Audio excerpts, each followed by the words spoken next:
Assalamu alaikum and good evening to everyone, and welcome to Muslims in the Media, which is part of CfMM and MCB's event during Islamophobia Awareness Month. Before we get the event started, we're going to have a short Quran recitation by Sheikh Jaisa, and I'll hand over to you, Sheikh. Okay, thank you very much, Rizwana. Assalamu alaikum, everyone. Peace and blessings be to you all. أعوذ بالله من الشيطان الرجيم بسم الله الرحمن الرحيم يا أيها الذين آمنوا لا تقدموا بين يدي الله ورسوله واتقوا الله إن الله سميع عليم يا أيها الذين آمنوا لا ترفعوا أصواتكم فوق صوت النبي ولا تجهروا له بالقول كجهل بعضكم لبعض أن تحبط أعمالكم وأنتم لا تشعرون إن الذين يغضون أصواتهم عند رسول الله أولئك الذين امتحن الله قلوبهم للتقوى لهم مغفرة وأجر عظيم إن الذين ينادونك من وراء الحجرات أكثرهم لا يعقلون ولو أنهم صبروا حتى تخرج إليهم لكان خيرا لهم والله غفور رحيم يا أيها الذين آمنوا إن جاءكم فاسق بنبأ فتبينوا أن تصيبوا قوما بجهالة فتصبحوا على ما فعلتم نادمين. And just to briefly read out the English translation, this is called the surah called the Inner Apartments, which is chapter 49, Surah Hujurat. O you who have believed, do not put yourselves before Allah and His Messenger, but fear Allah. Indeed, Allah is all hearing and knowing. O you who have believed, do not raise your voices above the voice of the Prophet, nor be loud to him in speech like the loudness of some of you to others, lest your deeds become worthless whilst you perceive not. Indeed, those who lower their voices before the Messenger of Allah, they are the ones whose hearts Allah has tested for righteousness. For them is forgiveness and great reward. In these, those who call you, O Muhammad, from behind the chambers, most of them do not use reason. And if they had been patient until you could come out to them, it would have been better for them. But Allah is forgiving and merciful. O you who have believed, if there comes to you a disobedient one with information, investigate, lest you harm a people out of ignorance and become over what you have done regretful. Sadaqallahu al-Azim. Jazakallah, Sheikh. Thank you very much, and an apt reminder of our responsibilities as information bearers and sharers. I would like to just again welcome everybody and just give a brief background to Centre for Media Monitoring in case anybody doesn't know. We were set up almost 2.5 years ago by the Muslim Council of Britain, specifically to look into the reporting of Muslims and Islam in the British media and holding the media to account in terms of the current narrative that exists out there. We are three-pronged in our approach. So we have basic monitoring that we do on a daily basis. We do advocacy work, which is really working with the media, with regulators, politicians, and other media reform groups.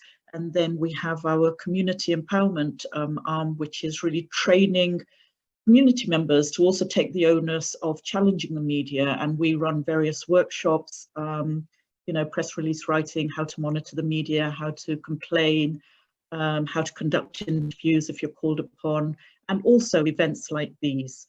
We have an ethos that we want to engage constructively with the media. We're not here to point fingers. We're here to move together in a way. We're evidence-based, and alhamdulillah, in the very short space of time that we've existed, I think from what other people say, this is just not me saying it, but other people say that they're amazed at, you know, the amount of work that we've produced, whether it's the reports that we've produced, whether it's the roundtable discussions that we've held, or whether it's the impact we've had on various stakeholders. You can find out more about Centre for Media Monitoring and Muslim Council of Britain on their websites, which is mcb.org.uk and cfmm.org.uk. And also follow us on Twitter at CfMM UK. I'd like to now just get on with the programme, really, unless I've missed out something, but I don't think I have. And we're really privileged and very happy to have working journalists in mainstream media here with us today to discuss, you know, their route into their professions, some of the you know, their experiences, but also some of the challenges that they've faced. And also in the breakout sessions, you'll have time to kind of get advice from them in terms of if it's something, you know, it's a career that you want to pursue, how to get into it, or if you just want to talk to them about, you know, the misrepresentation of Muslims in the media or anything else. The breakout sessions will give you an opportunity to talk to each one individually. So it's going to be a Q&A session now between myself and the panelists. After that, we'll go into the breakout sessions, and after that, we'll come back and feedback, and then there'll be another opportunity for attendees to put questions directly to the panelists. I would just ask everybody to be respectful towards each other, that only panelists keep their mics and cameras on, and that attendees put all their questions in the Q&A section, or, you know, and there's a chat function as well. I'm going to go in alphabetical order. So we have Baig, who is an investigative journalist and reporter and is currently Al Jazeera's Iran correspondent. His stories have gained international coverage and millions of views worldwide. He's worked in Syria, Central African Republic, Myanmar, and Libya, and previously worked as a reporter for Channel 4 News, the BBC, and TRT World. Next, we have Ruhi Hamid, which our surnames will probably say, and I'll declare my interest here, is my sister, who is an award-winning documentary filmmaker and has worked for the BBC, Channel 4, Al Jazeera, as well as other American and British broadcasters, European broadcasters. She began her career in the BBC's Community Programmes Unit and has gone on to be a self-shooting producer-director, making documentary films in almost every corner and almost every country in the world. Ruhi Hasan is an award-winning senior producer at ITV National News at ITN. Her journalism has taken her around the world, and she's interviewed leading global figures and covered some of the biggest international and domestic stories over the years, most recently the conflict in Syria. She's worked on documentaries and investigations at home and abroad, and one of Ruhi's passions is mentoring, especially those from diverse and disadvantaged backgrounds. We were supposed to have Shahab Khan, who is also from ITV News. He's had to cover a breaking story about lockdown being lifted during 5 days at Christmas. So he is a political reporter for ITV News, but unfortunately he won't be joining us. Basit Mahmood quit his job in the city and went into journalism 2 years ago after growing frustration at inaccurate reporting of Muslims and seeing the damage it was doing to his own community in Luton. He wanted to share some stories affecting those from working class and BAME backgrounds. Basit used to work as a reporter at the Metro, and he recently joined Newsweek in April this year. Nimra Shahid is currently a Google News Fellow with the Bureau of Investigative Journalism, and a data journalist. She began her career freelancing with The Guardian, where she published an exclusive investigation into Dominic Cummings and racism inside the Cabinet Office, after she completed her master's in interactive journalism at City University this year. And she's recently been shortlisted for New Journalist of the Year 2020 by the Press Gazette Awards. Amandla Thompson Johnson is a London-based journalist of African Caribbean descent, and he's currently based in Dakar, Senegal, covering West Africa. He's worked for the Daily Telegraph, BBC, The Guardian, Al Jazeera, Middle East Eye, and was an investigative journalist, investigative journalism trainee at Channel 4 Dispatches. He's the author of Becoming Kwame Ture, a biography of the civil rights activist formerly known as Stokely Carmichael. And last but not least, we have Zahra Samir, who is a multimedia journalist for Channel 4 News. She works across digital and broadcast. Recently, she worked on a range of stories, including coronavirus, politics and immigration, and helped launch the program's first weekly Instagram series titled Rated.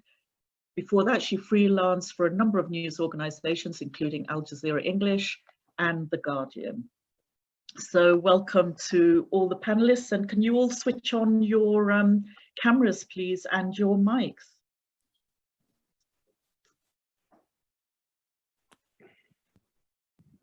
Thank you.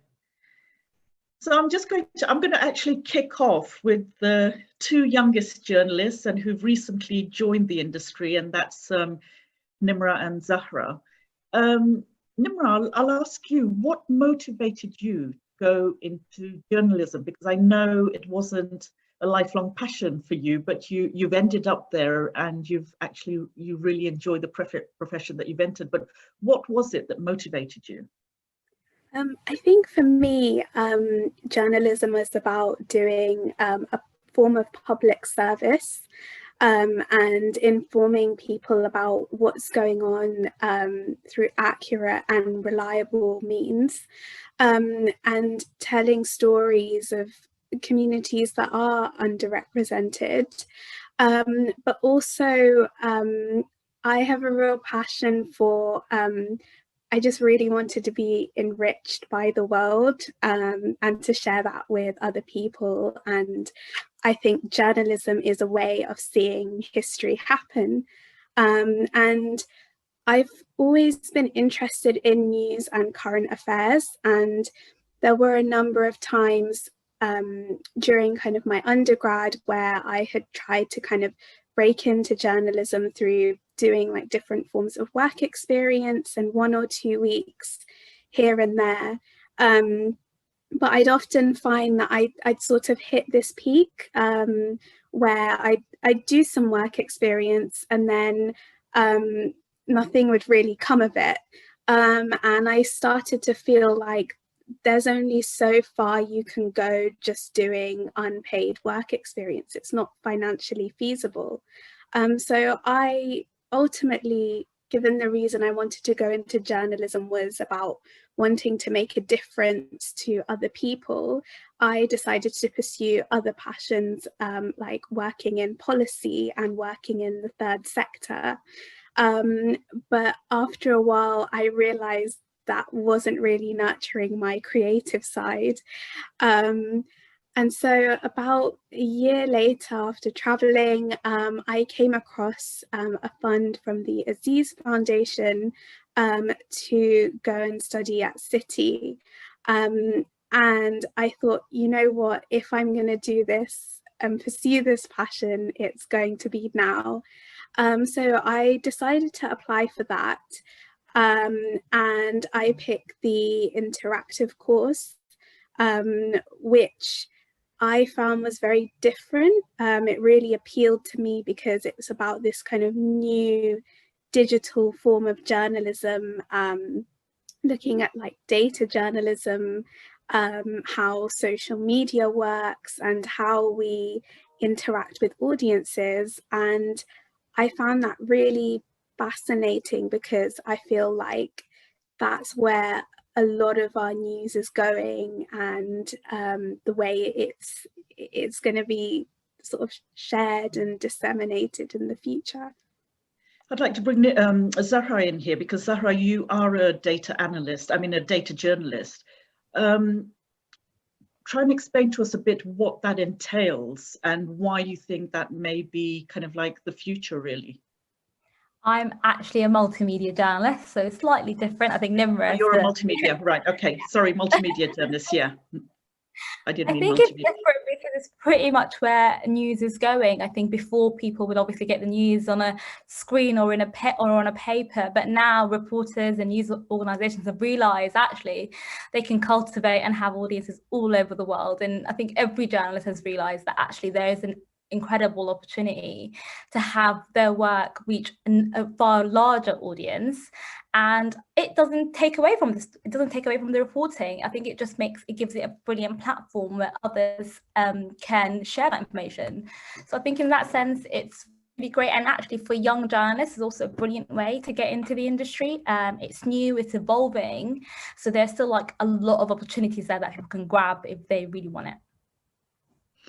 And I mean, I won't point the obvious out, but you're a hijab wearing journalist. What has your experience and the reaction been to you within newsrooms and within Channel 4?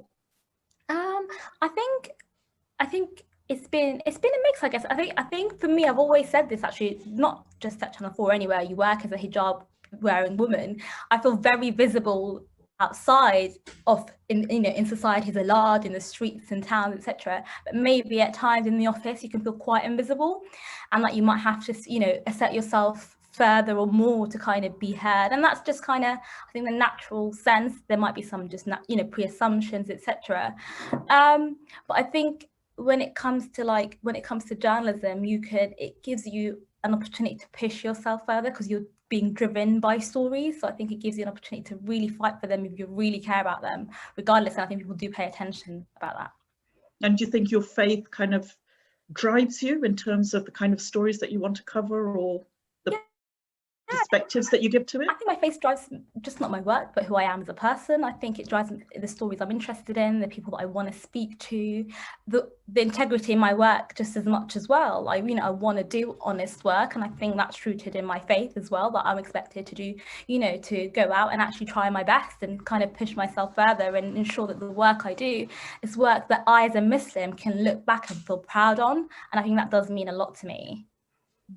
Nimra, briefly, both you and Zahra went through, a journalism course. Do you think that is a helpful route into the profession, or can you equally become a journalist or or enter the media without having a master's or a degree in journalism or media studies? I think there's no kind of one right way of going into journalism. There's lots of different routes. I think with the way things are nowadays, having a master's qualification or having an NCTJ or a similar qualification can really help to give you that leg up on your CV. It's a way for employers to say, okay, this person wants to work in a newsroom, they have a media law qualification to make sure that they're abiding by regulations and ethics. And I think, there's lots of different courses out there. I think for me personally, with the master's course that me and Zahra did, having an understanding of data has really helped support where I am now. So doing kind of freelance work, but then also saying, I've developed these different data skills and I know how to use spreadsheets and Excel and kind of code a little bit, has kind of opened up a whole new pool of jobs that I'm not sure would have been open to me otherwise. Thank you. Basit, I'll bring you here because you didn't take the traditional route into journalism either. I mean, you actually worked in the city and then decided to switch careers and come into journalism. And you specifically kind of stated that you wanted to change the narrative around Muslims and Islam. Do you think you have made a difference? I mean, I'd like to think so. I mean, yeah, I didn't take the traditional route. To be perfectly honest, I had no intention of becoming a journalist whatsoever. I mean, I read the newspapers, but I didn't really kind of engage too much with the media internally. But I think, I mean, you touched on it in the introduction, kind of what had happened was we'd got to the stage where I think, and I don't mean this as a bad criticism, is that as Muslims, I felt, you know, a lot of people, it was easy to complain. It was easy to kind of throw stones. But I always remember that Malcolm X quote that said, if I've ever been passionate about something, I've always tried to engage in it and change. And I paraphrase that. But yeah, so I quit. And I always say to other Muslims who want to pursue, or people from any background who want to pursue a career in journalism, it's never too late. I had much the annoyance, like my parents were very annoyed because at 27, I kind of decided that I don't want, so I was working for education charities and then in research in London, but I decided I don't want to do this anymore because what had happened was it got to the stage where I think sometimes people in newsrooms are removed from the impacts that their stories have on communities. So what had happened was, just to give a couple of examples, there was a number of inaccurate front page stories about Muslims that were written in a number of national newspapers, and you know, I remember seeing one of the front pages and then someone apologizing and there was a correction on page 23 or whatever in a small paragraph. But I remember those stories, you know, I live in Luton, I don't live in London. I think that's an advantage in the sense that not living in the city and being part of that kind of bubble. But I saw firsthand how those stories empowered Tommy Robinson. I saw firsthand how, you know, Britain First marched through the streets of my hometown, attacking people, you know, and using some of the literature and using some of the things that they'd heard in newspapers. So I thought, why not change? So I think I'd like to think, and you know, you get messages from Muslims and non-Muslims alike saying, you know, I didn't think of this before. So I think it has changed, but I think there's a long way to go. But one of the things I will say is there are incredibly good people in the media who aren't from Muslim backgrounds who do want to achieve that change. Sometimes just a case of they just don't know, and I think that's okay. You know, someone asked me in a national newsroom once, what's the difference between a Sunni and a Shia, or like, are Muslims allowed to go to McDonald's and stuff? So I think those kind of questions, I think we have to engage with to try and change the narrative. Mm. Would you call yourself a campaigning journalist? Yeah, I don't think there's anything wrong with that, because I think, what's the point of journalism if you don't want to change anything? You know, I think, and I'll come on to this later, I think it ties into ideas of impartiality and what we see as impartial. But, you know, if I'm, for example, passionate about the fact that there hasn't been an inquiry into Islamophobia in the Conservative Party, I have repeatedly written about the EHRC.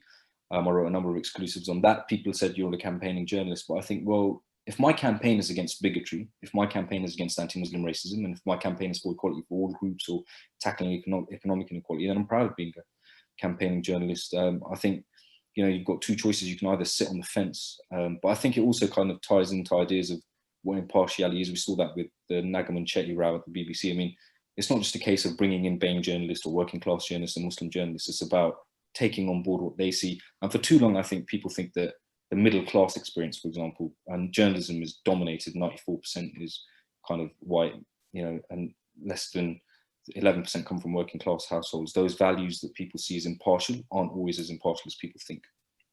Mm-hmm.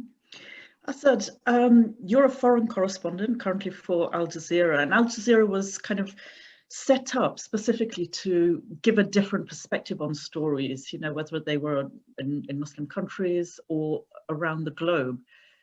Is it a different environment to, say, you know, Channel 4, where you also worked? Yes, very much so. I think that I just start off with, I want to agree with everything that Basit has just said. I think he's hit the nail on the head in terms of representation, in terms of the idea of impartiality and objectivity. And I think for me, Al Jazeera is very different. I've, you know, since Al Jazeera started, I remember my family, my parents, my brothers, sisters, relatives being very excited, simply because they thought this is opportunity to give the other side, the story that we know as ethnic minorities and the land of our forefathers. We know what the story is, but we just don't see it on TV. And I'm, you know, I've always wanted to work for Al Jazeera. So alhamdulillah, you know, I got this gig. And for me, it is very different. I'm in a country where journalism is very tough. There's a lot of restrictions, but ultimately Al Jazeera has invested in Iran and is trying, so when we hear a story break or there's a breaking story, I come up on screen and I'm saying, look, this is what the Iranian perspective is in terms of the kind of political perspective of the political establishment here. I also work with a very diverse team, and it's one of the most diverse newsrooms and the organizations I've ever worked in terms of people from different ethnic minority backgrounds, different classes, and giving people opportunities to kind of develop and really work through the organization or work up through the organization, and a lot of support from the bosses, because we're talking about people going into this industry, we're talking about people getting a step in, and all this talk of diversity and whatnot, and I don't really take the British media too seriously when they talk about that, because bringing in ethnic minorities isn't just saying, okay, look, we're just going to have a upper middle class brown or black journalist from the same background as us, right? It's about having that diversity of opinion, having those different perspectives as Al Jazeera offers, but also to support those journalists. And that's a major problem. The number of journalists I talk to that are having a tough time in those newsrooms mentally, and some of the stuff that's said to them, or the kind of microaggressions, they don't have the support, and it can be very isolating when you're a Muslim journalist, especially in the UK. The British media is a tough gig, not in terms of reporting, the stories are there, but in terms of actually working and staying in the industry. Oops.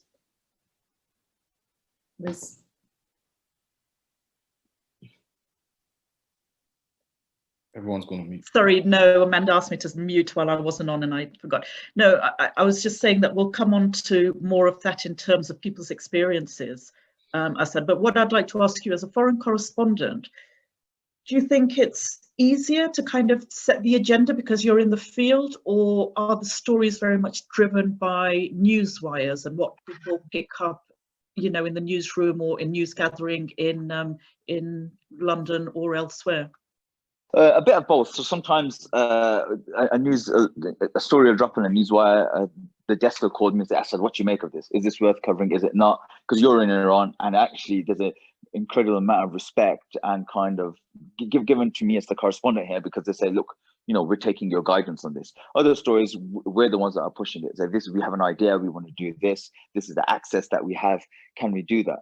And in terms of agenda, look, Iran is very unique. And sometimes not only Iran, but many countries in the Muslim world are unique in the sense that what we hear is usually a Western perspective, either from the BBC, Sky News, or whatever, CNN, and it's their perspective within a certain paradigms in which they work and how they look at the world, especially some of their foreign correspondents.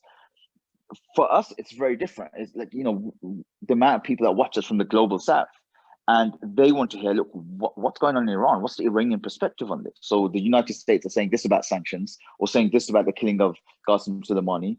What does the Iranian establishment think? What are they saying, and what does it actually mean? And so in that sense, we play to the agenda, but also we're given that different perspective that generally you won't hear on other stations, or you won't hear from other correspondents. Also, there's not many foreign correspondents here. I think that there's few that come in and out. I think I'm the only broadcast one that's actually based in the country.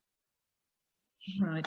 I'm going to come back to you regarding some of the stories that you covered domestically, like the Trojan horse and also the Birmingham school story, but I'll come back to that.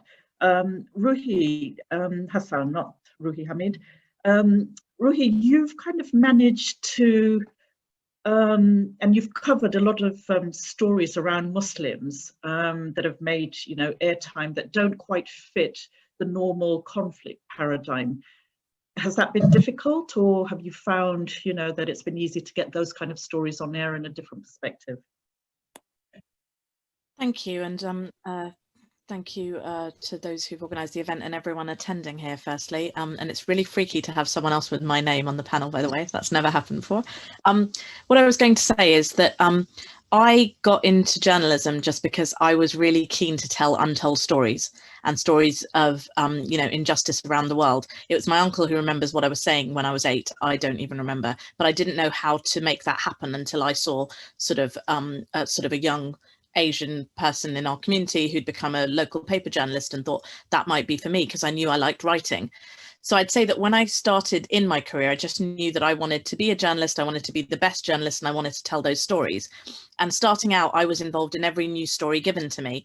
And over the years, I've covered all sorts, like you mentioned, from Syria to PTSD in the military. But one thing is very evident, is that even though obviously I think many of us here, but I'll speak for myself, I'm here as a journalist who also happens to be female and Asian and from a rural area of England, as well as Muslim. And that's all important because it all adds the diversity that I think all newsrooms agree is we can all improve on to better reflect the streets and the societies outside us. And that makes for better news programs. So coming on to the stories, as I've sort of grown in my own journalism and more comfortable, I'm more comfortable pitching all of those stories that I see around me. And those often do tend to be as well from my community. And when I have pitched them, I would say that be it a story at home about how COVID has been affecting Asian and Muslim communities, to a story abroad about COVID affecting Iran, Yemen, Syria, there has been always I've received quite a welcoming attitude from my bosses, because I think they're looking for people in newsrooms or people outside newsrooms to help better address the stories that we aren't telling. And so I haven't sort of found that difficult. I think I'm more comfortable as a journalist saying that this is really important, this is happening, by the way, this is what people in certain communities are saying. There is no one monolith for any community or minority or whatever, and that would be really hard to do. But I would just say that it's really important to just feel comfortable in understanding that sometimes it could be just a feature story, a positive story. I worked on a digital show for ITV News called Young British and Muslim, which was brilliant to highlight positive stories. But equally, the other day in the middle of the US election, I said that I think the Muslim vote is really important to the election. And I produced a piece from Michigan on that. During COVID, as I mentioned, I led a big investigation in looking at why it was impacting on certain communities, and it involved building trust with people within minority communities who do not feel trusting of the media. It may be because of situations, it may be because of certain distrust of certain institutions, even including media and their experience of the media. But I think there it helps to have someone that they see as familiar from their own community to speak to. And that's helped me not only bring stories to the newsroom, but be able to tell them more sensitively as well. But there's one point that I think that Basit made earlier, which is to say that there are also brilliant journalists who are not from that background who want to tell those stories as well. And I think it's great as a kind of an education for each other to have as much diversity within newsrooms so that we can all learn from each other as well. Just briefly, because when people think of journalism, often they think of the, the reporter, the presenter, and in television, there's a whole team behind the scenes. Just give people a flavour of what it takes to be a producer, which is what you are, and an example of how you produce a story, but very briefly. Yeah, of course. So basically there's no one story I do that's similar, but very differently. Like if I have an idea, I will pitch it, and pitching it can involve asking for a phone call with your manager. It can involve an email in which you try and set out what is the key thing that is new. Why do you want to tell this story? It can be a fact associated with it. It can be statistics, or it can just be a really powerful thing. Like in the last few months, I've produced something which was a widow with a powerful story who lost her husband to suicide during COVID. It can be that experience that I told you about, the survey that we led in the NHS, which revealed discrimination taking place during, on the front line of the NHS. That was from speaking to minorities who were in the NHS and just speaking to 5 or 10 of them. And then that expanded. And then similarly, when I was telling the story from Michigan, in order to be accurate, and equally I tell a lot from Syria, you can never assume. You have to do a lot of research. That can be facts and statistics, but it also needs to be speaking to people and really finding out what they're thinking and not going into any story assuming. And then you go about setting up those interviews, briefing the reporters, often maybe doing the interviews for them or briefing the reporters, and then being in edit, being part of the picture process, hunting everything around that story, and then on the day helping present it in meetings, what the presenter needs to be briefed on for the lead-ins, the digital teams, the whole shebang, all the way to it going out, and then making sure that your interviewees are comfortable at the end of the day on how they were represented as well. Thank you. Amandla, I'll come to you now. But it's a controversial thing I'll come on to, but you've been targeted by right-wing websites like Forks and who've questioned your credibility as a journalist because you happen to have been a spokesperson for an organization called Cage. Has that impacted on your integrity as a journalist, or how have you overcome those criticisms? Yeah, first of all, thank you very much for having me. I'm really glad to be here and to be speaking alongside so many incredible journalists. Yeah, I mean, of course, it has a massive impact on you. I think the impact is sort of, sort of aggravated by the fact that Islamophobia is kind of so widespread. And mainstream media organizations, they get cold feet very quickly once there's any sort of association or any sort of link, or possible, possibly as tenuous as possible between yourself and different organizations. I was, I came from university. I was involved in like Islamic society. I was in Focus. I was in all of that, and so it was something that was kind of par for the course in terms of coming up into journalism. I think that one of the things that it sort of taught me was to make sure that I find my own space. And basically to try and do things a little bit differently from a mainstream, sort of journalist, one could say. The sort of harassment that I received, I think it was a factor in me really focusing on storytelling. I always wanted to tell stories about Muslims, to humanize them. And that was something I really, really focused on, storytelling. How do I sort of convey a story about someone who no one really wants to actually listen to, right? So that was something I really had to focus on. I think it really made me also think about the sort of publications I could work for. Having that hanging over my head meant that certain people were probably off limits. So that was something I had to think about as well. And for the last 3 years, I've been living out here in Senegal and working as a foreign correspondent, and that's actually given me a lot of freedom as well. As a Black Muslim, yes, I of course have quite deep links within the Muslim community, but I'm also someone who has broad connections across the Black world. I'm from the Caribbean background. I've reported extensively in the Caribbean. The Caribbean has always been a space where I kind of go to and sort of rejuvenate my sort of journalism. I've done a lot of work in the Caribbean, but also here in West Africa, of course.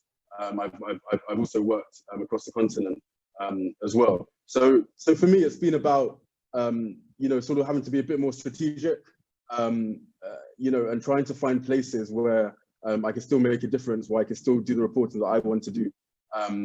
And yeah, I guess in a way that pressure has forced me to become the journalist I am today. And you've worked for many outlets, including the BBC, Al Jazeera, Channel 4, but also surprisingly the Telegraph, which is known to be a right-leaning newspaper, but does have really good foreign coverage. It's always been known for its foreign coverage. But did you feel constrained in any way while reporting for them? Yeah, I mean, I think it comes down to what I said before, that I've really focused quite a lot on trying to write as well as possible, because I know that people are always going to be watching me. And yeah, the opportunity came up with the Telegraph. It was about sort of migrants leaving West Africa and trying to get to Europe via a sort of treacherous Atlantic sea route. And I wrote the story, and it kind of went in as I sort of wrote it. And yeah, writing for a new publication, of course, there are sort of fears or concerns that maybe you're going to get like a really, really sort of drastic rewrite, that things are going to be in there that you wouldn't want to be in there. But I mean, it went pretty smoothly for me. And to be perfectly honest, I was quite surprised that sort of opportunity came up. But it's just the nature of the industry, isn't it? You just have to respond to what's out there and just do your best. Thank you. I'll come back to some of these issues, but sure. I'd just like to bring Ruhi in at this point, Ruhi Hamid. Ruhi, being a journalist isn't just about, covering the news, and you're a documentary filmmaker, and your route to it was quite unconventional. Just a kind of a bit of a side story. My sister and I joined the BBC in 1988, a week apart. Neither of us knew we were joining. Neither of us knew until we'd got the jobs that we'd actually applied and got the job. She was in graphics and I was in news at the time. So it was quite a surprise to find us working together on some occasions as well, because she worked in graphics and I was working in the newsroom. But Ruhi, you went from being an acclaimed award-winning graphic designer and you switched to television production. What was it that attracted you to making films? And particularly you joined the BBC's community program unit, which had quite a unique ethos. Yes, salam to everyone, and thank you very much for inviting me to this panel. First of all, I'd just like to say I'm so heartened by this incredibly dynamic panel, knowing that we've got such amazing journalists working in the media. It's great. In terms of myself, yes, I guess I always loved a good story. And I come from a visual background, and I thought, what is the best way to go forward in my career? And making documentaries seemed to be the natural choice. The choice of community programs unit, I switched from graphics into the community programs unit at the time. And the thing that attracted me was that this was a unique department in that it gave editorial control to the contributors. We gave a voice to marginalized people or misrepresented people, misunderstood people, anyone who was the other in a sense. And it was a massive project whereby we were filming with 50 different people across Britain and giving them a voice. And we were brought up with very, very strong ethics in that department to get to the heart of the story, to get to the truth of the story, and to let people have their own say, to tell their story in their own words, which was very unusual at the time, you know. I mean, they used to film themselves, right? Yes, yes. We trained them to use very simple cameras, high-8 cameras at the time. And what we would do is produce them and help them to tell their stories. So we would facilitate their stories. We brought in our expertise as filmmakers, as producer directors, to encourage them, you know, how best to tell the story that mattered to them. But we would also draw upon them if there was anything like the elections going on. We had this bank of so-called ordinary people across Britain who could give us their views. This was about democratizing the industry in a sense, you know, the airwaves. In the past, it was always reporters who were telling the story. There was always someone who was intervening. This was unique in that people could speak directly to the audience. And these 2-minute shorts that we had went out just before Newsnight. So all the movers and shakers in politics and everyone watched these very simple but incredibly powerful stories from the greater public in Britain. But you currently make films all over the world and documentaries, and you're actually a self-shooting producer director, which means you're probably doing, you know, the job of 3 or 4 people. What skill sets do you need, you know, to do that job? And if somebody wanted to be, you know, a documentary filmmaker, what is it that you need to have as a skill set? So I specialize in working in primarily foreign locations. I was just really interested in telling stories from the South about people that aren't heard. So I've filmed in Asia, I've filmed in Africa extensively, and South America. And so I am out on location on my own with my camera, which means that I not only do the camera myself, I do the sound myself, and I'm producing and I'm directing, I'm asking the questions. So I'm being lots of different people in my one role. What does this take? It takes incredible curiosity and interest in people's lives. It takes something that you want to get beyond the news headlines and get to the heart of ordinary people's lives and, you know, allow them to tell their unique stories.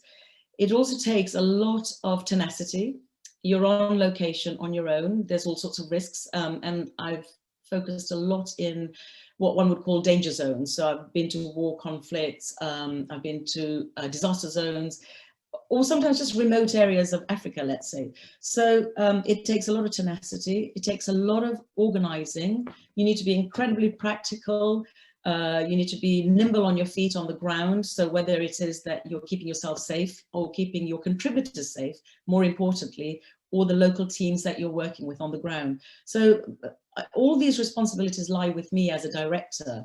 Not only am I trying to get the story, which is to get contributors to open up, develop the story on the ground so that the narrative is much more complex and responding to the reality of the situation rather than me going in with a set script or an agenda. The idea is that I'm going into people's lives and I want the audience to see the people's lives in as authentic a way as possible. So that requires working with local people, working with local NGOs, working with local fixers who are the experts on the ground. And it's about having respect for what those local people can tell you. So I see myself again in a sort of community programs unit style. I'm a facilitator first and foremost. I'm there to facilitate the story of that individual person and their circumstance.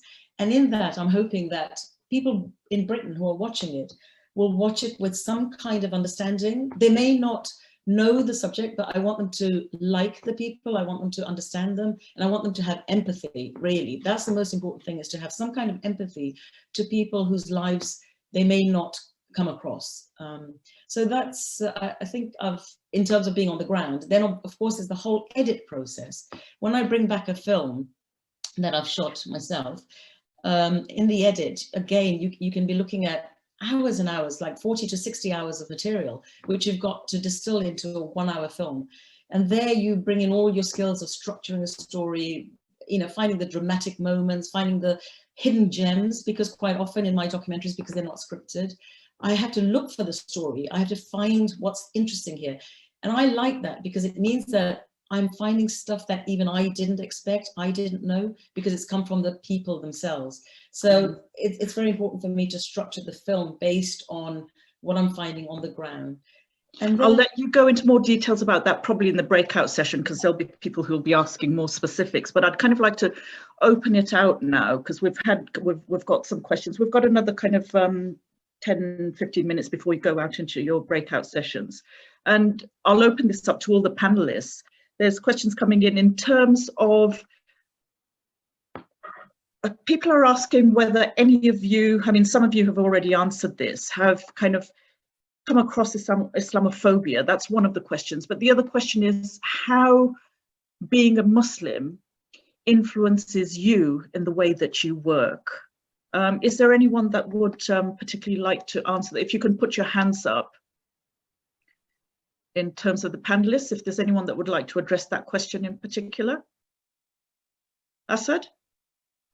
And then if you can, yeah, I mean, I'll Asad, you go first, then Nimra, then Ruhi. I think you put, Ruhi, Hamid, you put your hand up. Yeah, I think not just as a Muslim, I think Ruhi touched upon it. It's like, you know, I'm also from a working class background. I'm South Asian. I'm, you know, not from London.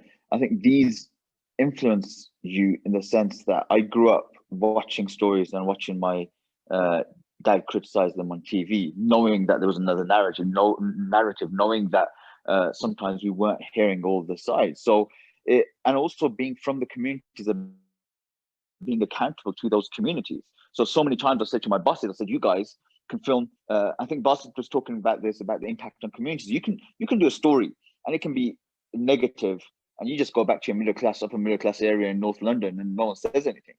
But I go back to East London or Birmingham and someone stops in their car and says, yo, bruv, you got that wrong, and will hold me to account, and I have to face my family, or I have to face my friends. And so that made put extra emphasis on me and at least my work to try and get the representation right. I'm not saying I get it right all the time. I'm not saying that there's just one voice of the Muslim communities, many Muslim communities that we have in this country, but it does impact the way that you look at journalism. But also it makes you very defensive, because you're working in the newsroom and in an industry that it has inherent discrimination in it. There's no other way to look at it. British media is ultimately, you know, it's mainly upper white middle class, people that are privately educated, that go to Cambridge and Oxford, and they have certain views on society. And so that also makes you defensive, but also that it makes you, as a Muslim, say, look, I have to be really, really good. I have to be better than anyone else, because I've been looked at, I've been really scrutinized here. And I think Amandla touched upon that as well, that, you know, it makes you kind of work hard and be very wary of some of the stuff that you're doing. Somebody's just asked here as a follow-on from the attendees, journalism is one of the most socially exclusive professions in the country. What more can be done to improve working class representation in the profession? If you'd just like to pick up on that, and then I'll go back to Nimra and Ruhi regarding the previous question. Yeah, so they're right. Look, I think 75% of journalists are white middle class males.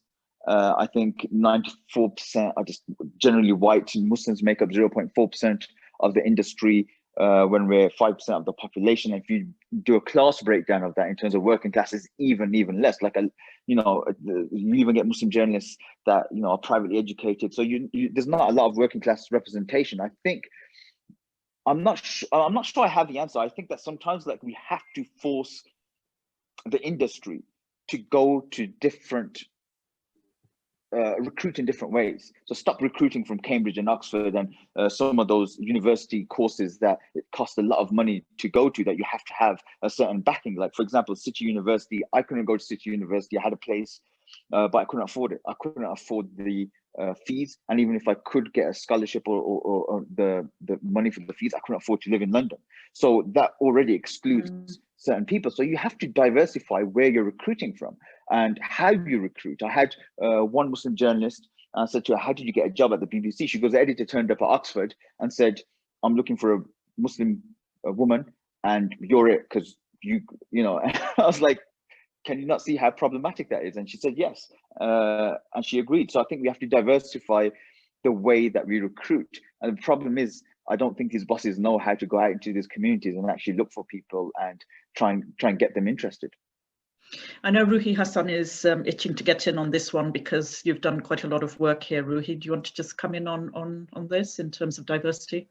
Yeah, just briefly, because one of the things I do, I know you mentioned about mentoring, is I speak around the country in areas that are often more diverse than, obviously London's a very diverse city, but I've spoken in Leicester, Manchester, Birmingham, Blackburn, Bradford, East London, areas where I always am so inspired by how many young people from minorities are interested in journalism, but equally I get saddened because they find it something that's almost not possible for them. And I want to say it is possible. So I would say that, because I'm so heartened by the numbers on this event right now today, and I would just say that I know it may seem difficult, it's a difficult career for everyone, but I would just say that whilst absolutely there is more to be done by media organisations to try and diversify their outreach and entry, and I know so many are making efforts like my newsroom. Equally, I would just say in the communities I speak in, and I speak to not just young people, but their parents as well, is to consider media as a career, truly know that sometimes it might be hard,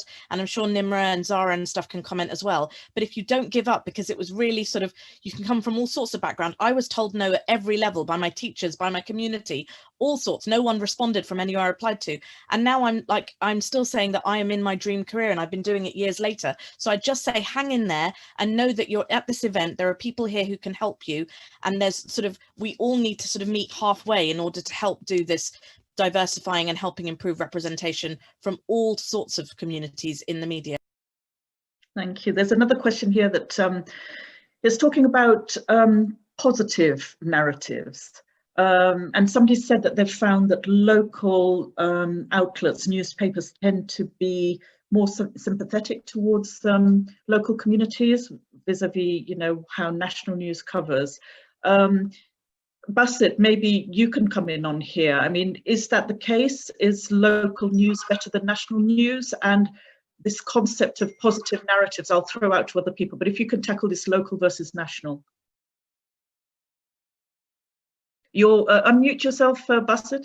Sorry, I've done a Boris Johnson there. Basically, I was saying that I'd worked at a local newspaper for 3 months, and I saw the difference. The big difference is when you're at a local, you get to go out more. So it doesn't surprise me that the trust is there, because the reporters and the editors are in that local community. They get to go out more. I remember being told on a Friday, just go out and find me a story. Just go around the town hall, talk to people. You're out there. That's a lot different from, if you're at a national and all you're doing is looking at wire copy, and you're kind of alienated a bit from those communities. You're one step removed away from them. Then it doesn't surprise me that misunderstanding can set in. So I think that does exist. But I think also there's that other point of, when you're local, you have to bear the repercussions of what you say, whereas when you're not, you kind of, who's going to hold you to account? I mean, I just want to pick up on one important point. I think Asad was asked about diversity in journalism. Again, I don't mean this as a negative criticism, but in the Muslim community is incredibly generous when it comes to, and statistics and polls have shown that when it comes to giving money and supporting causes or whatever. But 46% of the community live in the 10 poorest local authority areas in the country. Journalism is the second most socially exclusive profession. So clearly over 90% of internships are unpaid. So clearly there's a gap there that already a socioeconomically disadvantaged group can't access socially exclusive professions. So the answer also lies in, you know, maybe Muslim communities can also, like the Aziz Foundation and other, you know, fund those journalism courses. It cost £4,000. I couldn't have done it without funding for the NCTJ. So I think it's important that we tackle that as well. Also look at the socioeconomic barriers that affect Muslims getting into journalism. Zahra, I'd like to bring you in here because obviously you were on one of the Aziz Foundation scholarships, but also what are your thoughts on kind of positive narratives? Because some people say, you know, news thrives on negativity, not just about Muslims, about everything that's covered. But do you believe in such a thing as a good, you know, a positive news story or a positive narrative, and how can that be achieved?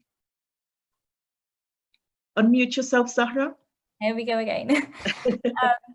You're absolutely right. News is driven by negative stories. It's driven by the news agenda on the day, and that kind of does overwhelmingly shape our news stories. But there's absolutely there's room for positive stories, and you can always do them. It just requires foresight, requires planning, and it requires interest. And I think a lot of newsrooms are interested in it. I think I did one over Ramadan, for example. I did a really lovely positive Ramadan diary that kind of was received really well. And you know, you've just got to find really these pockets where you can do these stories. They exist, they are interested, and they actually have value, because it kind of keeps your viewers going. You can't be, you know, doom and gloom the whole time. So I think that people are actually looking out for them.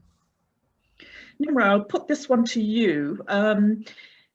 How do you tell better stories about and for Muslims beyond advocating for them, you know, around raising awareness of Islamophobia? What are the other kind of stories that should be told?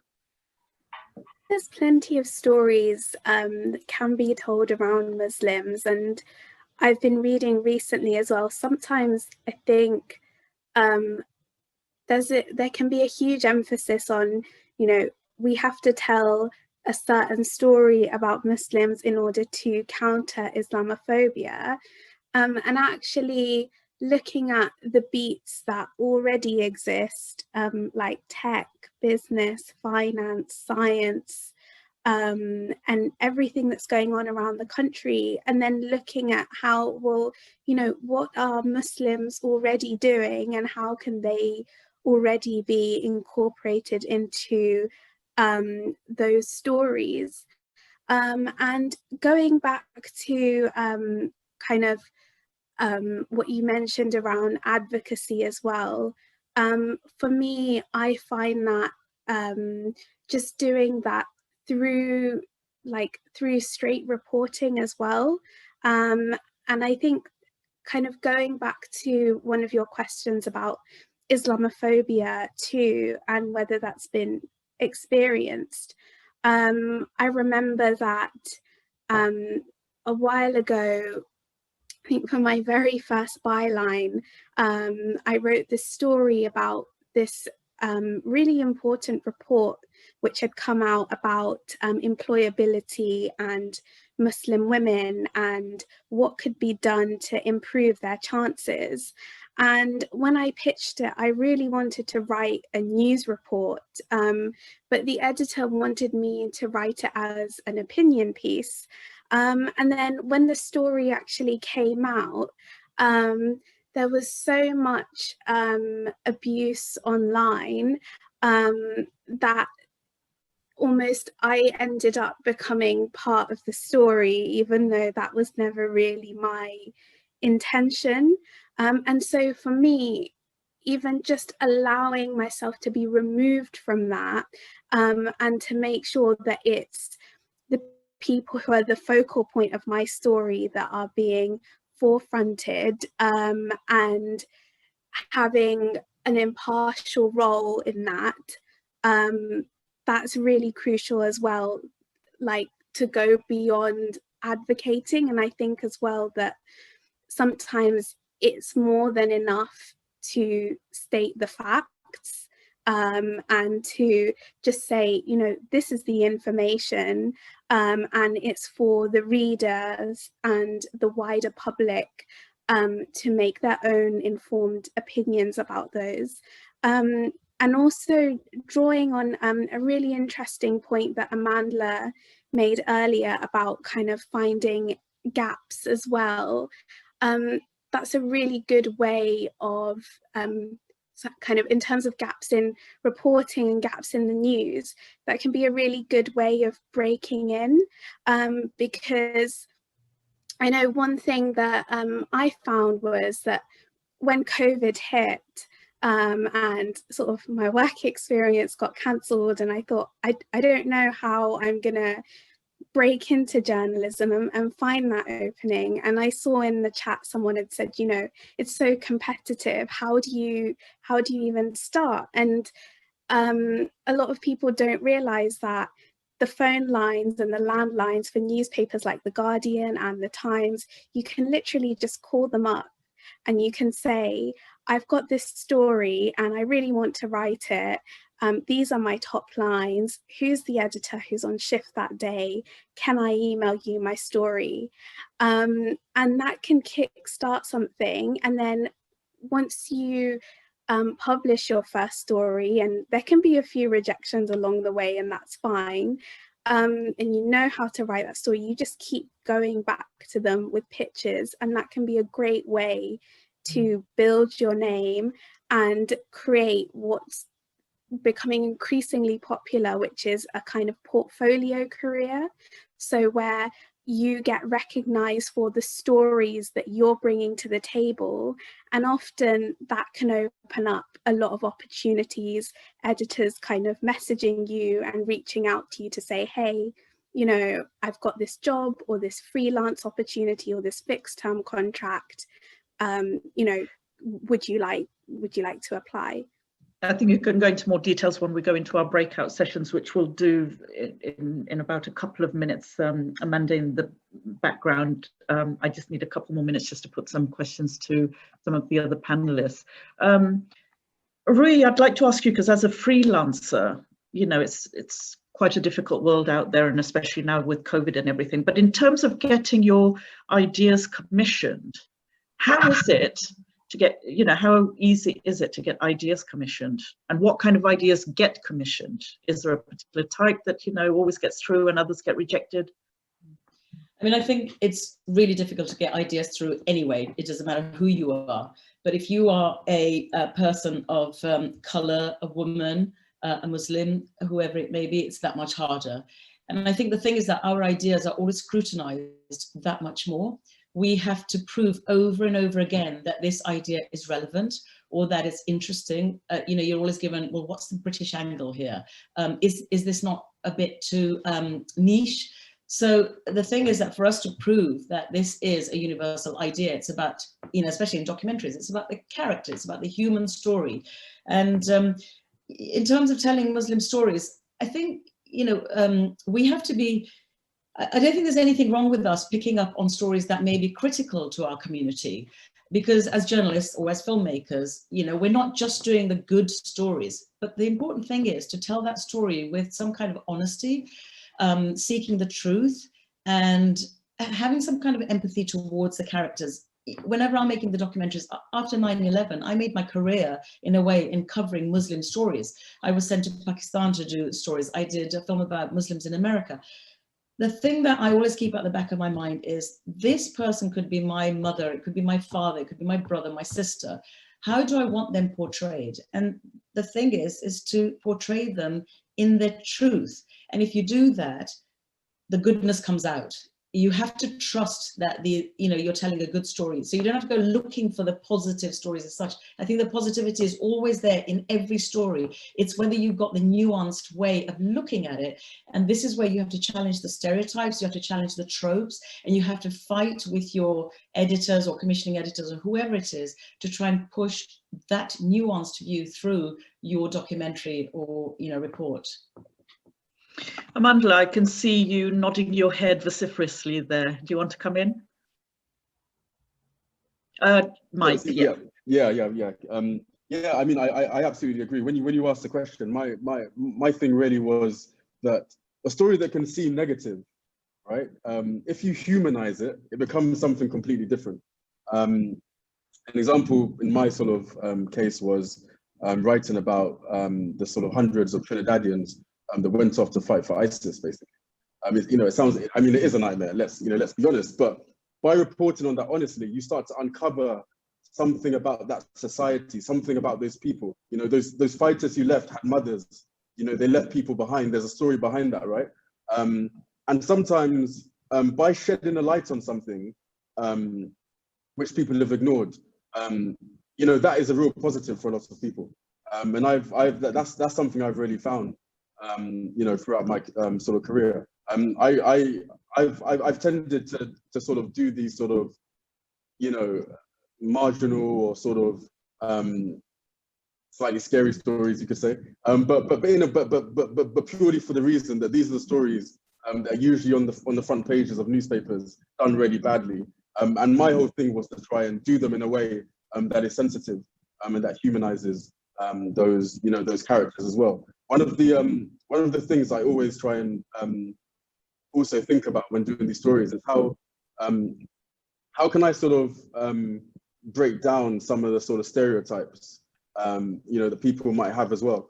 You know, sometimes I might put in that, you know, there might be a scene where someone's praying, for example, or something like that. You know, we don't often talk about, or you know, they might say something about God or something about Islam. We don't often hear these sort of things in stories. So maybe I'll put something like that in.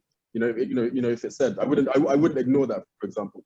So there are quite a few like little touches that I think you can sort of put in to stories in order to sort of bring them to life in a different way. And I mean, just to also just bounce off about pitching ideas.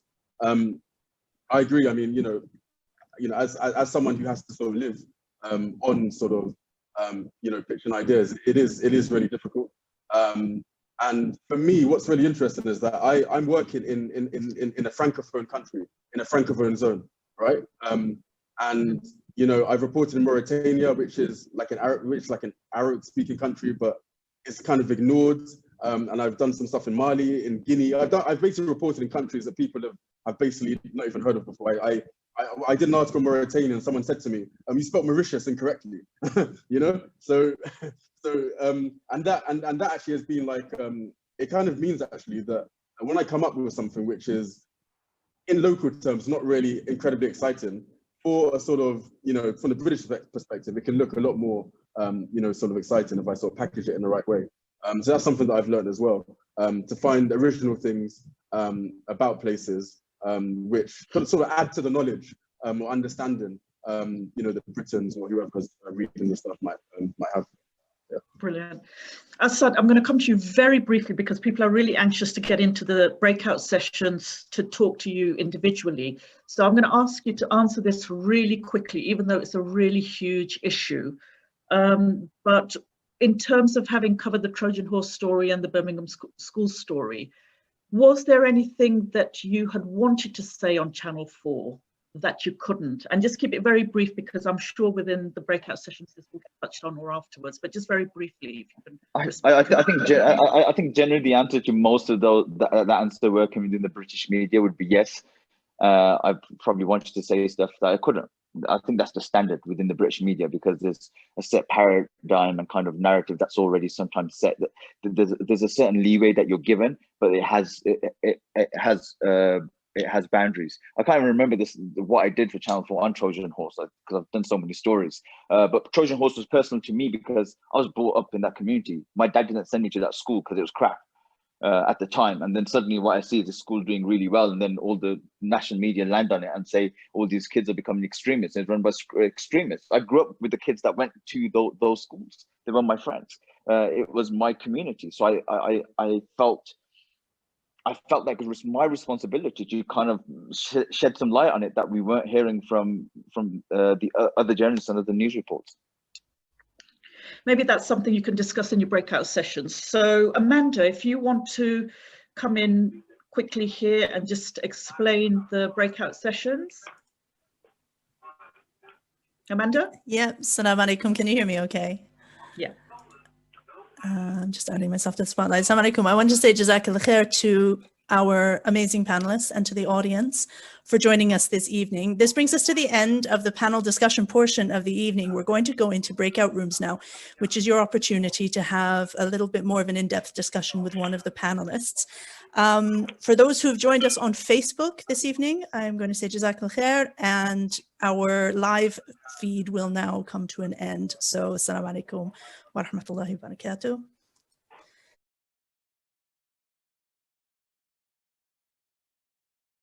I mean, these are just really brief because it's now 20 past 8. We only have till 8:30, but we will probably go slightly over because we do want to hear from the panelists themselves in terms of their last words and thoughts. So if people could sum up in 1 minute what was kind of the general themes that were spoken about in their breakout sessions. So for breakout room 1, who's the feedback person there, please? If you can unmute and put on your camera as well. Yeah, hi, that's me. Hello, I'm Aisha.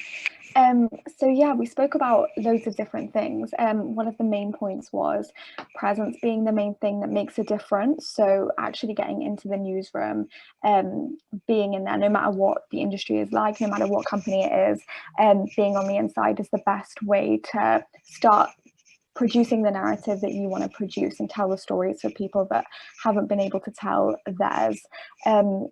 And just getting in and finding, like, starting straight away, like going in with confidence, that respect comes when you're good with at what you do.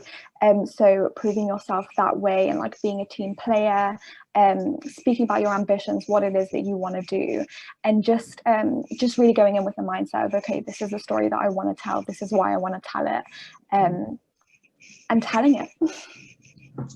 Brilliant. Thank you very much for being kind of to the point and brief.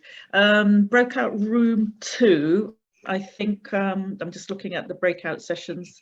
Who was in breakout room 2 and who's the spokesperson? If you could. Breakout room 2 was Zahra Warsame. So Zahra. whoever was in Zahra's room. Yeah, salam. I'm the spokesperson for our group. My name is Zahra as well. I just want to thank all the panelists and NCB for organising this.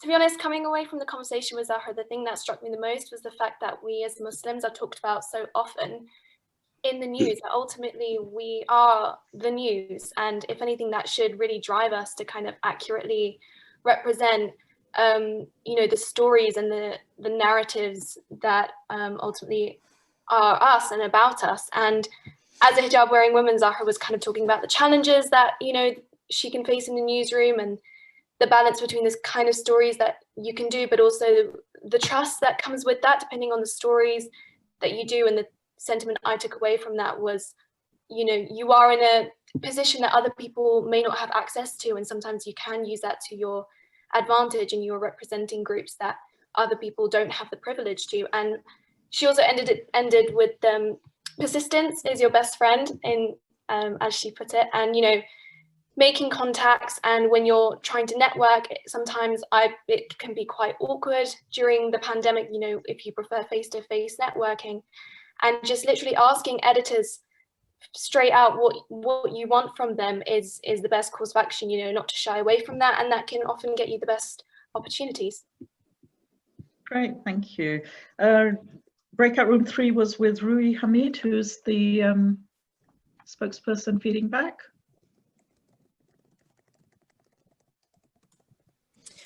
Ruhi, who was yours? That would be Basira. Basira? No, oh, I thought you were with Basit. Sorry, Basira. Are you able to feedback, Basira? Or Ruhi, do you want to just give a quick outline of what you discussed? Basira's there. Yeah, Oh, okay, so we Basira. discussed Muslim women having more confidence and just going after opportunities. The fact that the media industry needs to really change from the top. It's all well and good that we want to diversify and have more opportunities for people from different backgrounds, but really the change needs to happen at the top level also. We also talked about looking at documentaries and who are making, the people that are making them, and trying to make contacts, and that way to maybe kind of get yourself in the door. And how it's never too late to start in the media industry. It's a tough industry, but if you really have the conviction to do it, then it can be done. Brilliant, thank you. The next group was with Basit. Who's the spokesperson for that breakout room? I totally forgot to appoint one. Can we get Basit to speak?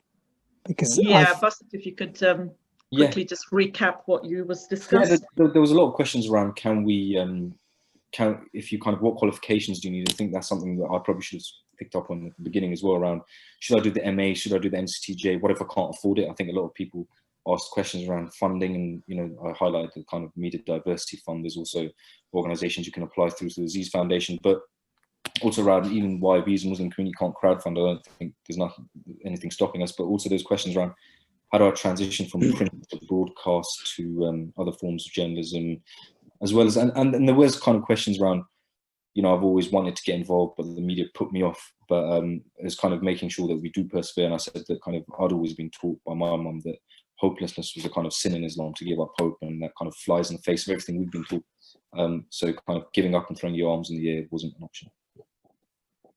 Brilliant. The next group oh, sorry, Asad, I missed out you. I went to Basit before you. So break room 4 was Asad's break room. Who is the spokesperson for that? Feedback person, sorry. Assalamu alaikum, everybody. That was me. So Sorry yeah, about that. no worries. So as far as I can remember, a couple of very powerful points were, first and foremost, to be extremely, you know, optimistic about pursuing the career. And then there are ample opportunities, specifically if your storyline is really powerful, you need to keep pestering, badgering the editors for it. And, you know, you need to keep trying to get your feet through the doors. Then organizations such as MCB should have journalists back, you know, to make them feel better, specifically in situations when they're going through a phase of being backlashed by the community. And there is no stopping you from going independent as a freelancer as well. As long as you've got a mobile, decent mobile, you can take videos around and, you know, create a powerful story, leverage through social media as well. Brilliant, thank you.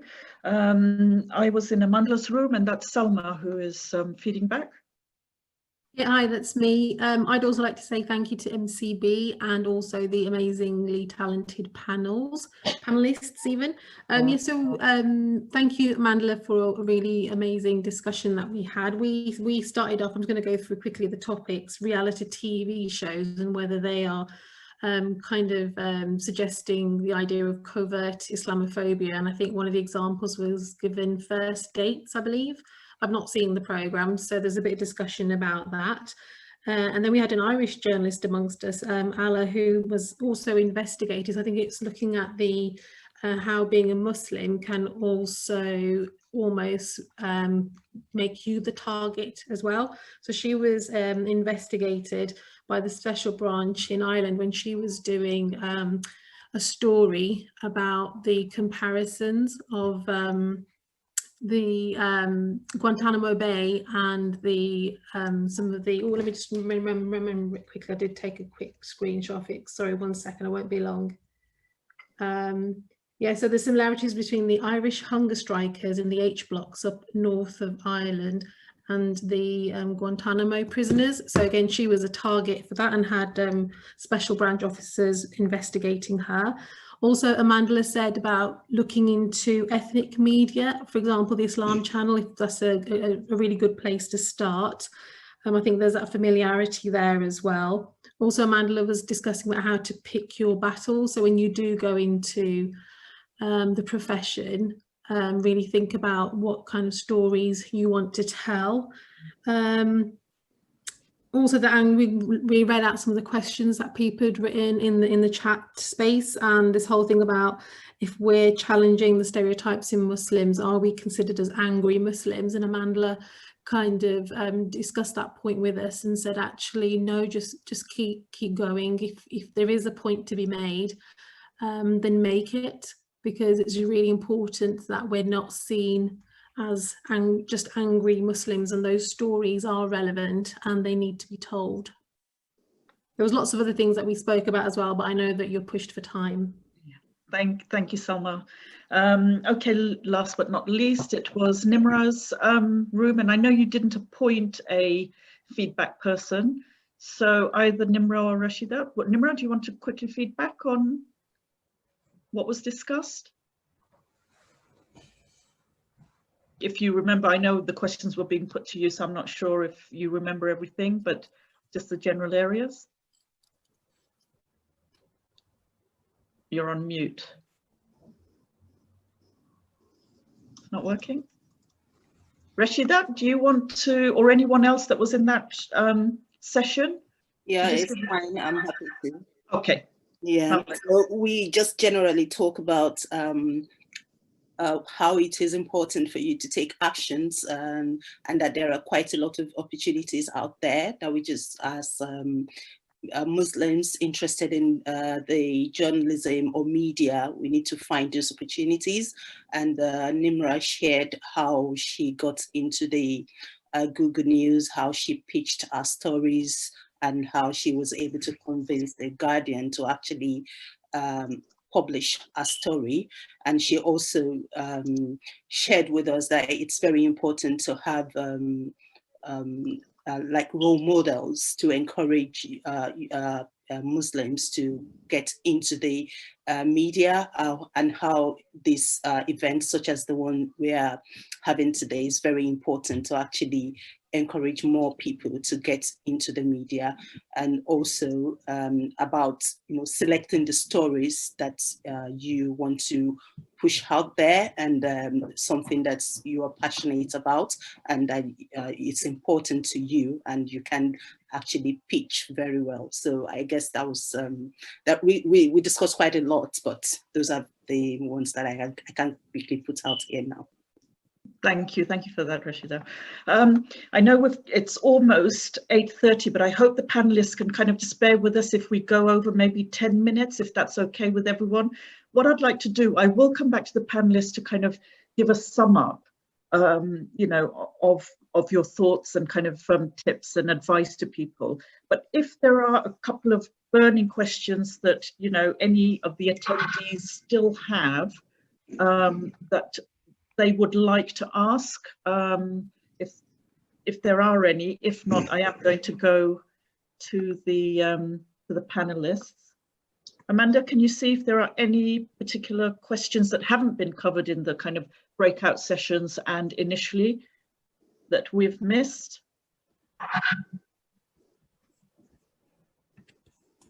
I'm just scrolling through the chat. Since the breakout rooms closed, it's mostly been comments and people sharing resources, which is excellent, mashallah.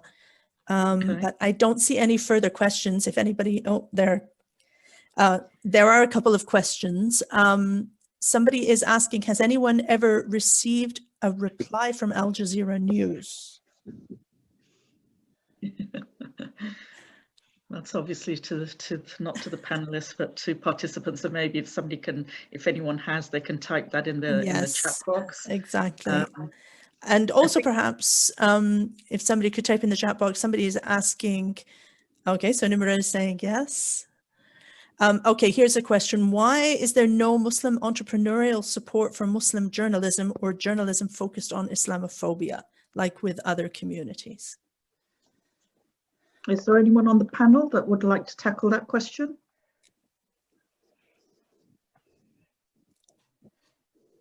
Amandla?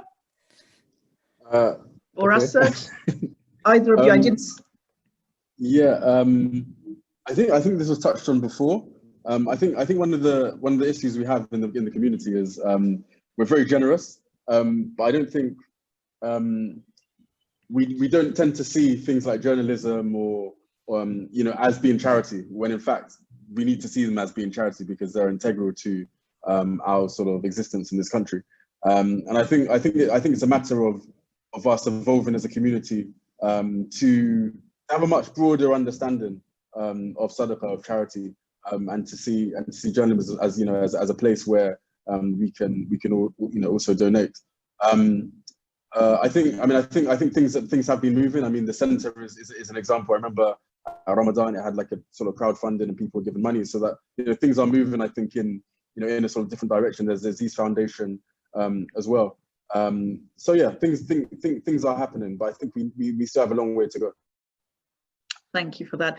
I think this question might go to both Asad and Ruhi, Hamid, in terms of your experiences having worked in conflict zones or in countries such as Iran where there are restrictions or government repression. I mean, Asad, you obviously work there, on a day-to-day basis. I'll come to you to get your views on that. Ruhi, if you can just briefly, I know you did a film in Iran. Can you respond to that very briefly?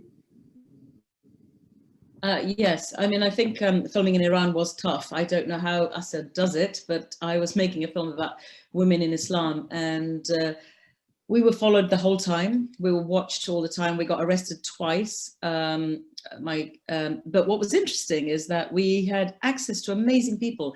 We got access to a Ayatollah in Qom. And when we turned up there, it was Ramadan, and he offered us tea. And of course, we all said, no, you know, we're fasting. And he said, nonsense, you shouldn't be fasting. You've been traveling for over 30 miles.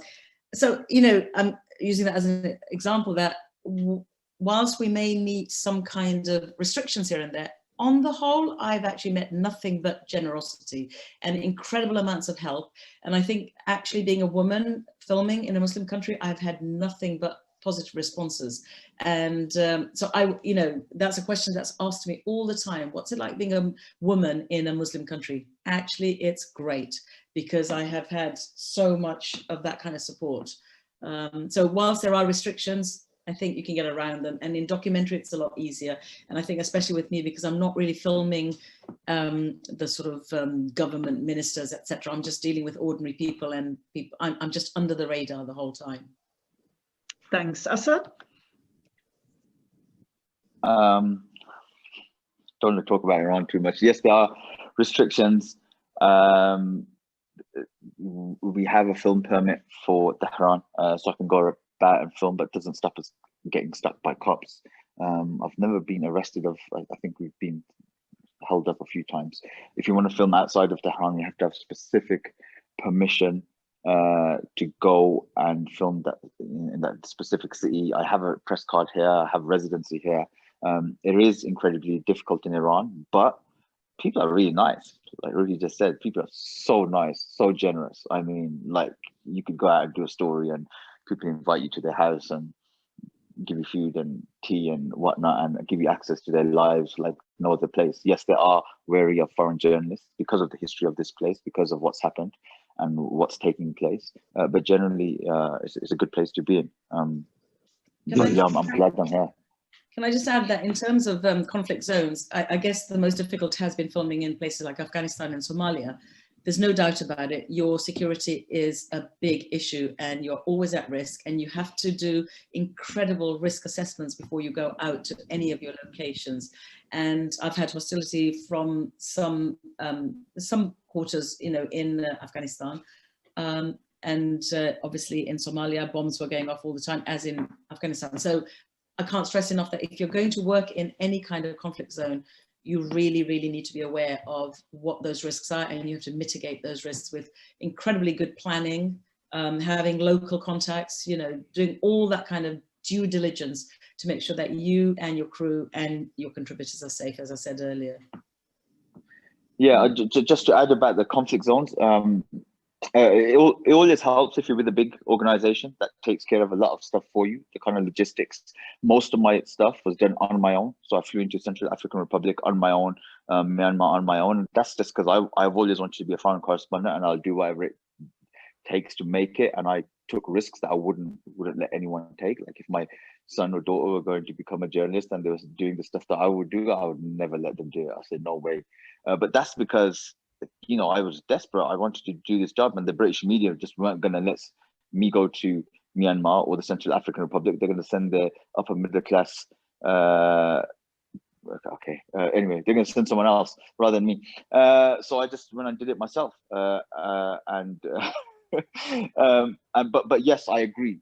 Do your risk assessments, do everything, and try and get a big organization to back you that'll take care of all the logistics. Because working in places like Syria is not easy. And also make sure that you give yourself a break. Watching people die or getting killed or seeing dead bodies, like, you may be okay at the time, but you do need a break at the end of it, and make sure that you take your psychological and mental health into account. Mm-hmm. Okay, there's just one last question, I suppose, and it's a kind of a fairly open-ended one. How can Muslim journalists make the relative case against hypocrisy and smears when white and non-Muslim peers are let off or supported for far worse discretions and views? Anyone in particular that would like to answer that? How about Amandla starts with that one, and I'll happily come off the back of you. Yeah, I think absolutely that because everything is so loaded against Islam. A Muslim can say something very, very simple, very, very straightforward, and get completely and utterly smashed, punished, have their career like, you know, on the line, while someone else who says something similar, which isn't related to Islam, can kind of, you know, sort of get away with it. And this is part of the atmosphere of Islamophobia, where, for me at least, it seems as though the value of a Muslim life is not considered to be as worthy as others. So, for example, you know, in Britain today, it's pretty, you know, Islamophobia is past the dinner table test. You know, people can say things about Muslims over and over again. Newspapers can run headlines over and over again, and there's you know, little more than a sort of sort of smack on the wrist. So yeah, I think that's sort of it's part of the atmosphere that we're in now, and it makes it very difficult to navigate sometimes, because just to stand up and to affirm the basic humanity of Muslims can make you seem like an extremist, you know, and that's the fact. That's really difficult to deal with. Asad, do you want to come in there? Yes, bro. Yes, because we're running over. So I've said that the British media is a very toxic and biased environment. We have to be palatable. I'm sure there's many media organizations that would be wary of sending their journalists on this panel. They'd be like, oh, PR, bad PR, you're sharing a platform with so such and such, and they may have pulled them out or made an excuse. But but generally, like, we are held to different standards. Nick Robinson was the chair of the Young Conservatives. We've got Laura Kursberg, who even the BBC Trust was said that some of her work broke the guidelines. We've had presenters on the Today program that have defended stuff and said stuff in the past and comment pieces that a Muslim journalist just can't do. We're just held to a different standard. And it's something that we're just going to have to accept, that we are held to a different standard. And sometimes I've even been worried. I've gone to a Jummah and I think, what if someone sees me outside this Jummah and the wrong person is shaking my hand or giving me that customary hug? You know, it is COVID time now, so it's different. And then suddenly the Daily Mail says, Channel 4 journalists seen hugging extremists or shaking hands with extremists. Like, this is the stuff that goes through our head. And it's just the environment that we're in, and we have to be really wary. And yes, you want to challenge it, but ultimately it's kind of stacked against us, and you just have to kind of accept it and be wary of it. Thank you for that. I mean, I think it's been a great discussion. There's been lots and lots and lots of different questions asked and answered. I'm going to give each panelist briefly, I mean, just your kind of outgoing comments and any advice and tips that you haven't given, but just, you know, what would you tell aspiring young journalists that are out there? Asad, you're on, so why don't you go first? My 6-year-old son wants to become a journalist, and my wife says no way. And I'm really happy that he wants to become a journalist. He was saying yesterday, Baba, when are you going to take me to Syria? I was like, don't say that at school, please. The thing is that I would say that, look, go for it. Look, anyone that wants any support, you will have my backing. As long as, like, you stay true to your values and you want to do the best, I'll try to help you the best I can, advice, contacts. And I've always done that. People have reached out to me, and I'll say, just go for it, but go with your eyes wide open. There's sacrifice, there's a lot of hard work, there's a lot of stress on your mental and psychological well-being. There's no appreciation sometimes from your communities, but I say for me, it's incredibly, incredibly rewarding. Alhamdulillah, I feel so blessed that the Muslim communities trust me, that they've allowed me into their lives to be able to tell their stories. And I'm in a country where I'm giving the other side, where no other foreign correspondent is really here. But I think that it's definitely worth it in the long run. And also, don't just look at journalism just being on TV. There's so much more to it than standing in front of a TV camera. I'm in awe of the writing that Amandla has done, like really, really in awe of the stuff that is done, and has humanized that. And I read it, and I sometimes like reread it. I'm in awe of stuff that Basit has been writing, and the kind of campaign campaigning he has been doing, and all my fellow panelists. Like, everyone's doing their bit, and there's definitely room for us, but you just have to really be up for the fight. And that's why it's a psychological, it's a fight to be within the industry, at least in the UK, to be in the British Muslim British media. Okay, thank you for that. Zahra, let me bring you in. I am going to follow on that. I really hope you like news and journalism and that's your motivation, because if you're not into it, is it really worth the hassle?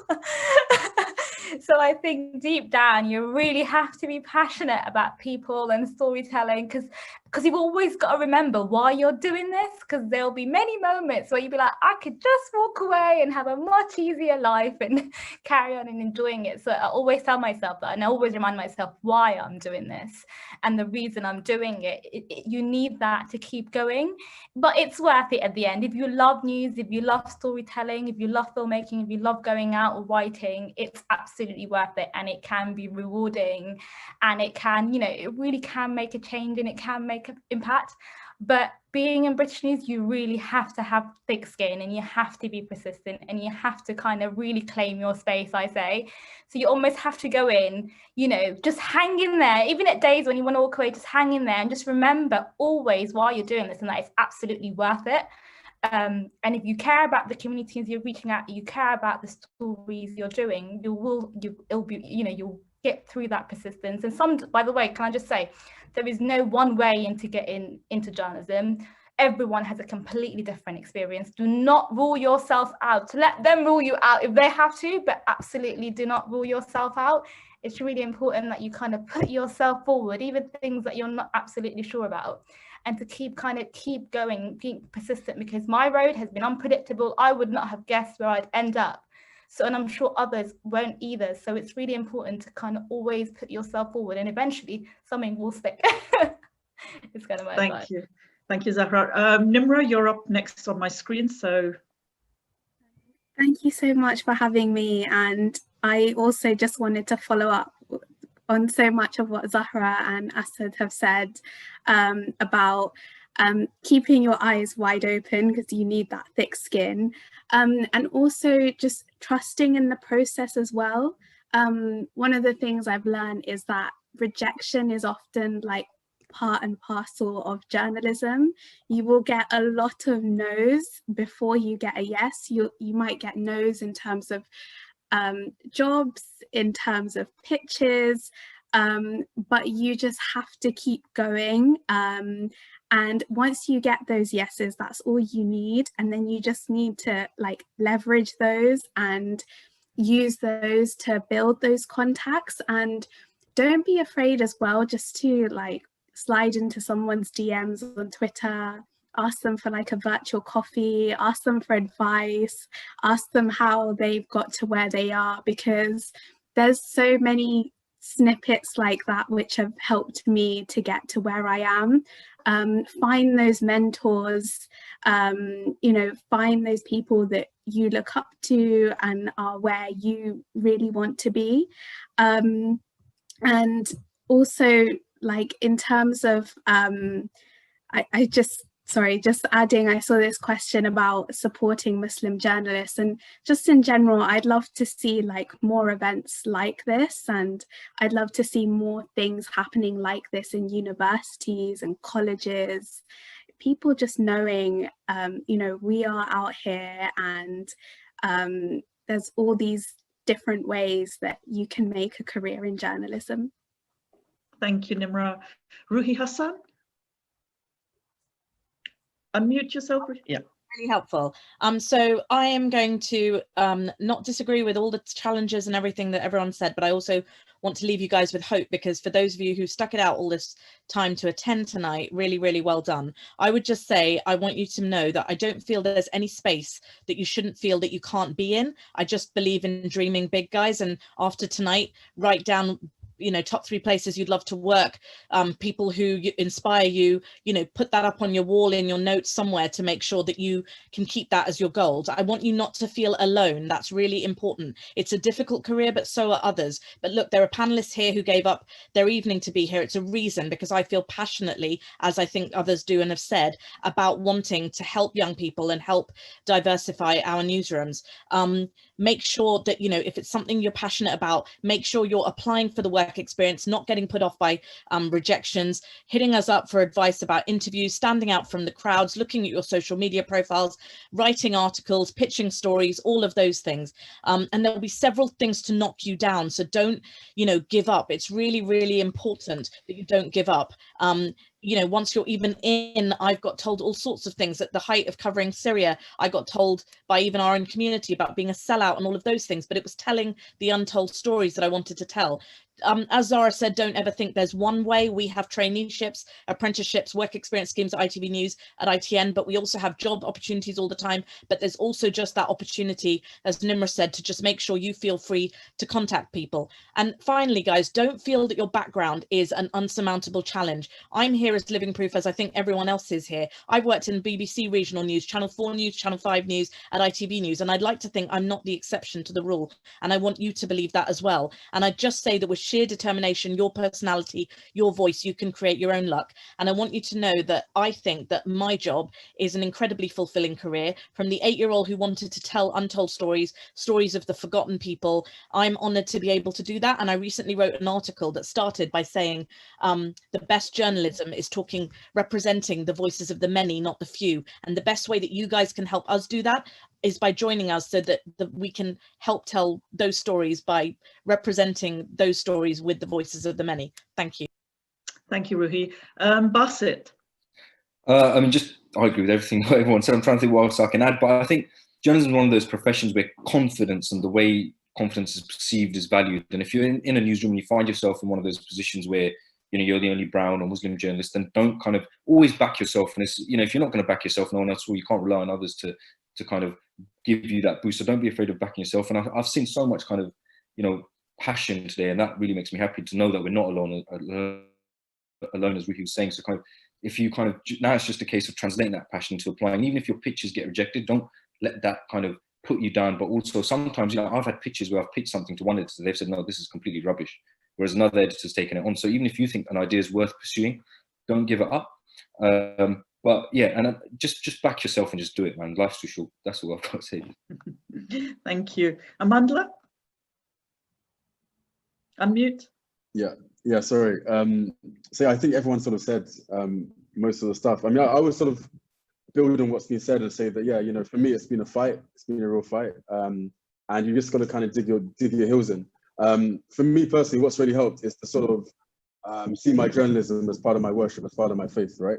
And to understand that, I am fighting and stuff to kind of do these stories. But there's a higher purpose to these as a Muslim. These are things which speak to values of justice, accountability, truth to power, some of the highest values of Islam.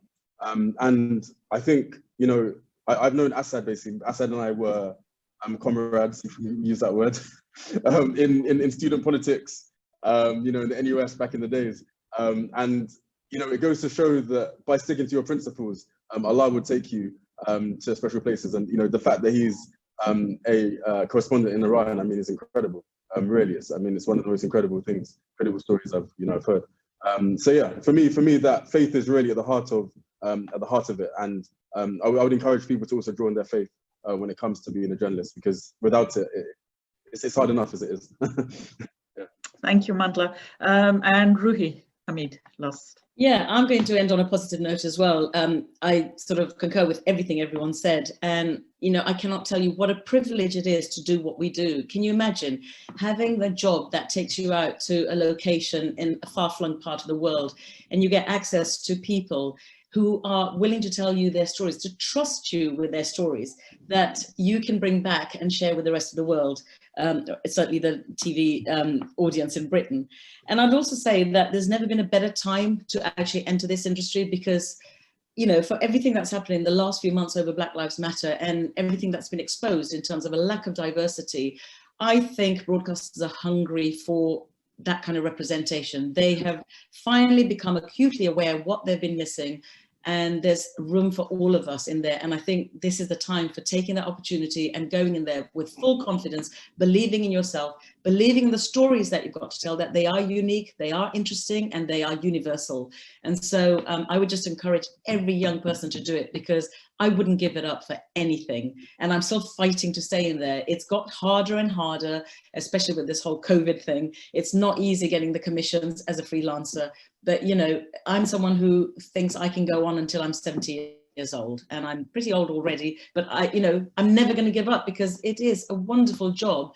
And to have that privilege to, share other people's stories is, it's just fantastic. So go for it, everybody. Thank you for ending on a positive note, Ruhi. Okay, our time is drawing to a close. We've gone over time, so apologies to the panelists and the attendees, but I'd just like to thank each and every one of the panelists for having taken, time out of your precious kind of schedules to join us, share your experiences, as well as give your advice.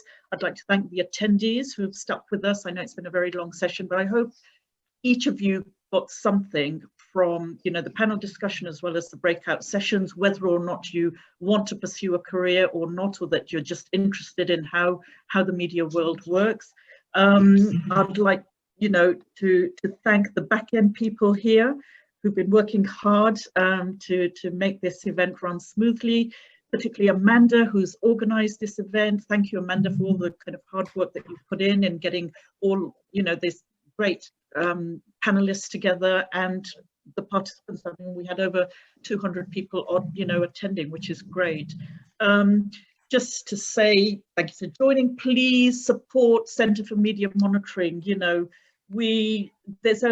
a very small team. We do an immense job in terms of holding the media to account, trying to tackle many of the issues that people have been talking about. We do have a donation page, and you will be sent an email, and please do donate to support our work. We'll keep you updated in terms of other events that are coming up. Follow us on social media at CfMM UK.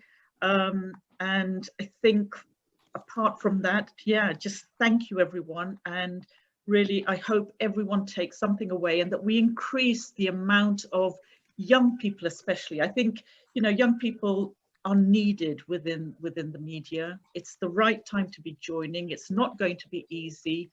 Do it. People like Ruhi and I did it, 40 years ago? We were young then. And, some of the issues that we're discussing now, we were discussing back then in the 80s. So change is slow, but it is happening. It will happen, and it can only happen by people pushing for that, and people joining the profession, telling those stories, having the fresh perspectives, and changing the narrative, because I think the time is right for that. So I hope we've encouraged everyone in one little way or another. So thank you, everyone. That's it. Thank you. Thank you. Thank you. Assalamu alaikum. Salam. Salam.